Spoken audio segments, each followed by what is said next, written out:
অবিশ্বাস্য এক চুরির ঘটনার সাক্ষী হলো ফ্রান্সের লুভর জাদুঘর। দিন দুপুরে প্রকাশ্যে চুরির ঘটনা ঘটল প্যারিসের বিশ্ববিখ্যাত এই জাদুঘরে। মাত্র 4 মিনিটের এই চুরির অভিযান হার মানাবে হলিউডের সিনেমাকেও।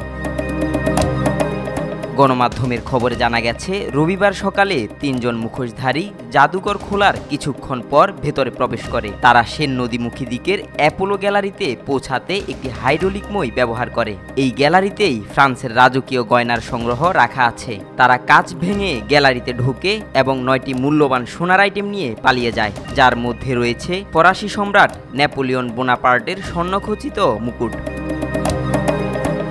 সামাজিক মাধ্যমে প্রকাশিত ভিডিওতে জাদুঘরের ভেতরে হলুদ রঙের কাপড় পরিহিত এক ব্যক্তিকে দেখা যায়। ভিডিওতে দেখা যায় সে ব্যক্তি ডিসপ্লে ক্যাবিনেট থেকে দ্রুত চুরির কাজ সম্পন্ন করছেন। চুরির পর মুখোশধারী ব্যক্তিরা স্কুটারে করে পালিয়ে যান। আর এই পুরো ঘটনাটি ঘটেছে মাত্র 4 মিনিটে।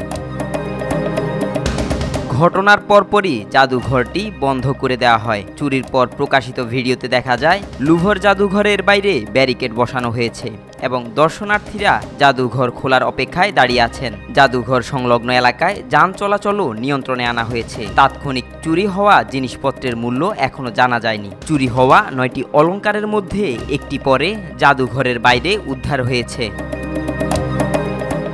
এই ঘটনার পর ফ্রান্স জুড়ে জাদুঘরগুলোর নিরাপত্তা নিয়ে উদ্বেগ দেখা দিয়েছে। এর আগেও বিশ্বের বিখ্যাত এই জাদুঘরে একাধিকবার চুরি ও চুরির চেষ্টার ঘটনা ঘটেছে।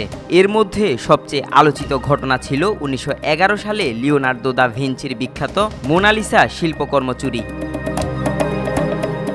আব্দুল্লাহ আল নোমান, আজকাল।